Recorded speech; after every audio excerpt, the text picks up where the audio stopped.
He says, always a barrier for me, as was the notion of the collective unconscious. And now one of the objections Alexander has was this. He says, again, Dewey would be very cautious to posit something like a collective unconscious. At best, I think he would see a commonality in terms of our embodiment, but culture and local influence would generate very different cultural memories which would be inculcated, enculturated, rather than naturally absorbed in our mother's milk, so to speak. Now, what's the fear here?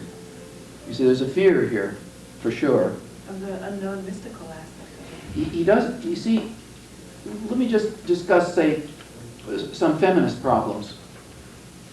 It's very convenient, very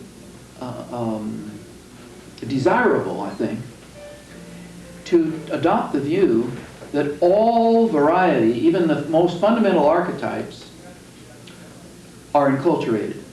That they come about as the result of culturization, acculturation. Because then, if you change the culture, you'll change the archetypes. You see, you have a way out. You can say, all we have to do is just start, for example, let's remove all sex-oriented pronouns from our language.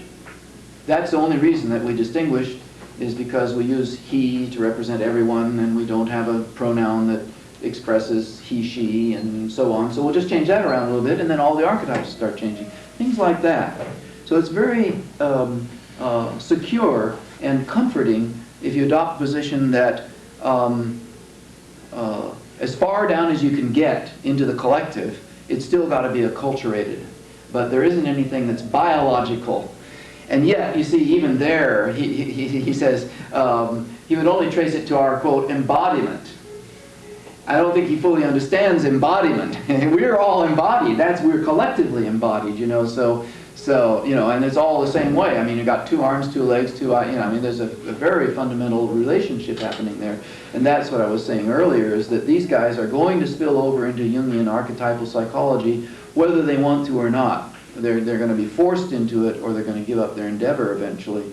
But going back for a minute, Jung agrees with this. He doesn't know that, but Jung agrees with this. Jung's very strongly said that there are variations in cultural archetypes. He drew there are diagrams. I mean, you can see in some of the books on Jung and so on, like a mountain like this, and say at the top of this mountain is the highly conscious Germanic person, and over here the highly conscious Chinese, say. And as you go down the mountain, you get into deeper and deeper levels of cultural relationship, but they don't really meet until they're way down underneath the water, down in the magma somewhere, you know. And that level is so deep that you can't even hardly talk about archetypes anymore. There may not even be a differentiation happening between wise old man and anima and animus and the great mother and so on. It's so deep. So Jung said that at the levels of known myths, cultures can vary strongly enough that he recommended that you didn't adopt Eastern practices, for example. He felt that Western people should beware of being yogis, trying to emulate the Eastern, but rather keep with their own myths and their own archetypes, because they were culturally different from one another. And I think Alexander just wasn't aware of that, and he thought that he has a very simplistic notion here of Jung. He isn't simplistic. I don't mean to put him down. In fact, maybe I'll send him this tape. Tom, I hope you don't mind. But I think he just doesn't realize that Jung was aware of this problem.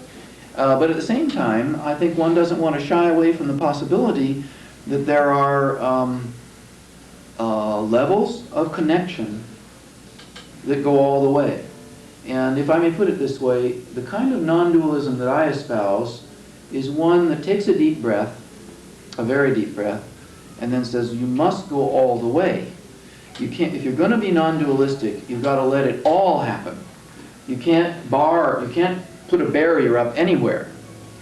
And as a result, if we are in connection, there must be some level at which we're in complete connection. And you have to acknowledge that and work with it rather than fight it. So I think that's another thing he's doing here. Yeah. I just want to say something kind of quick that might be interesting. Stop me if it seems too long. Stanislav Graf was Yeah. speaking at the conference. Did you see the videotape of it? No, I haven't seen any of that. He's been doing the breath work as a way of getting people into altered states, and quite often what you'll find is that people in the breath work will get in zones of biography trauma, and then a lot of times they'll go beyond that and get into birth trauma and, you know, all the rebirthing When you say stuff. breath work, could you give us a quick... He does what's called holotropic breathing with a kind of music which is evocative. He does various types of, you might have Peruvian flute music or African drumming, lots of universal folk musics and lots of New Age musics. And then people using this music will hyperventilate, but they found that if you continue it past the point where the muscles clench and everything gets stuck, that a lot of times it'll send you into shamanic types of realms. And there are very common patterns that he's seen, because he's been doing this for a long time now all over the world, and he says aside from LSD therapies, this is the most effective one that he's found. And he said that he has totally changed any models that he had. He said the only model is to have no model, and to view people very as a bridge between the safety of the present to guide them in their own process wherever they go. But he says one thing that very often happens is that people get into archetypal realms. And he says that they will experience themselves as archetypes. And he said that what he keeps saying through all this is that we really are, each of us, everything. That he's found people experience themselves as a diamond, or experience themselves as a dinosaur, as plankton in the bottom of the ocean.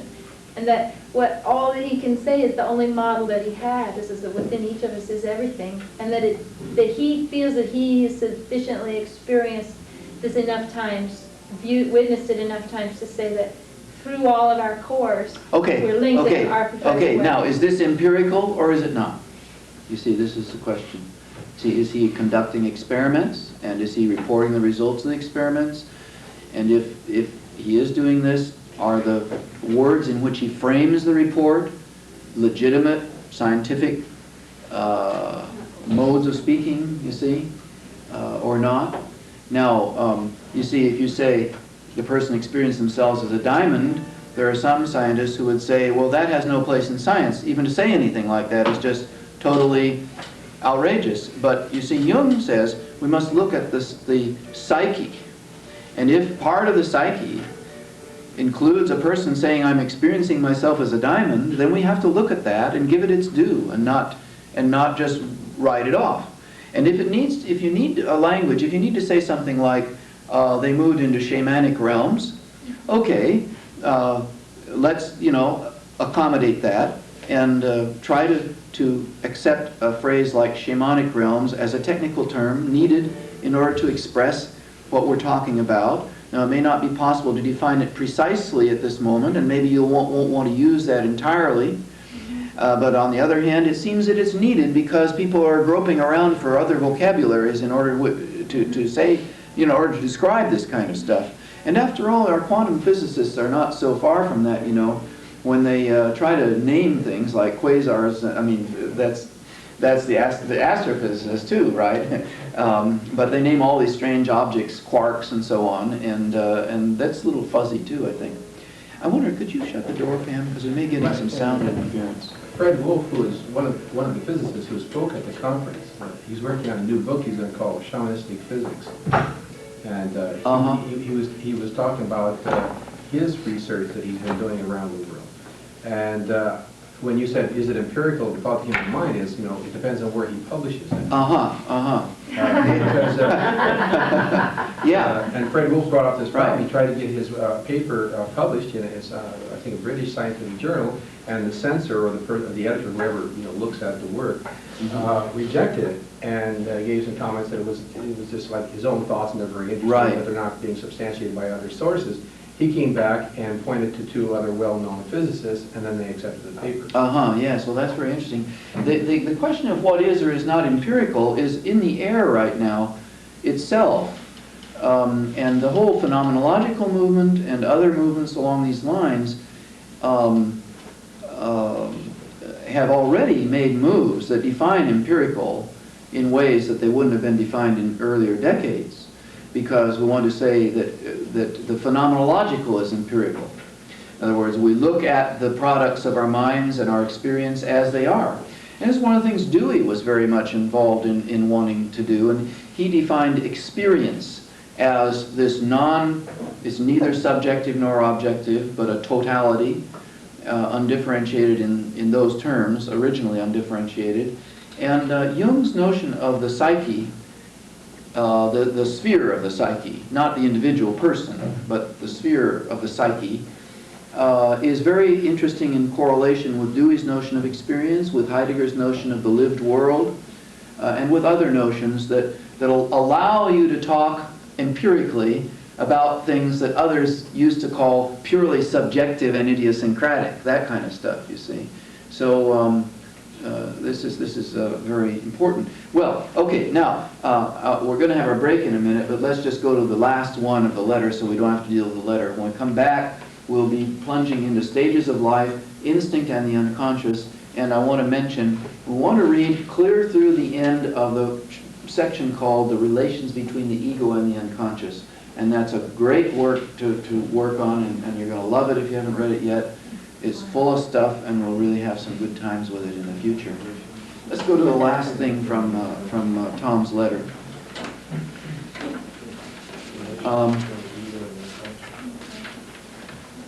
Now, if he sees this tape, of course, you'll see the teacher sitting cross-legged on a table, and maybe that'll turn him off right off. I don't know, maybe I better not send it to him because he may think, well, oh, now I see, this guy's a kook. You know? Californians. Yeah, one of these Californians, right.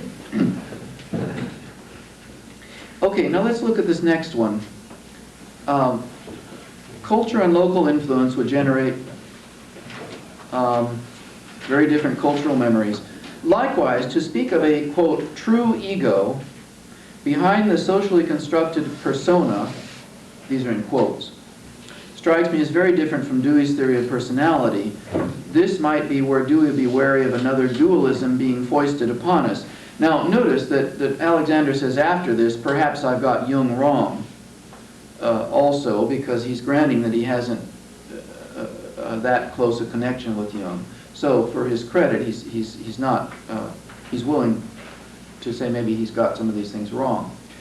But now all of these things that Alexander's brought up are legitimate and common objections to Jung. It isn't as though it's something he dreamed up. These are strong ones, and you'll run into them even in psych departments. You'll find people who will have the same objections. In fact, the ones you brought up earlier are somewhat along these lines about is Jung a scientist. But now let's look at this. What does he mean when he's talking about Jung distinguishing a true ego from a socially constructed persona? And is there a dualism there? Now I know we haven't studied enough Jung to answer the question definitively yet, but I just like to throw it out and throw a few things out, and I thought some of you from maybe your backgrounds would have some ideas. True ego and what? True, he's contrary, saying Jung says that we have a true ego which is behind the socially constructed persona. Anybody know what Alexander is referring to here? The self? The self. The concept of the self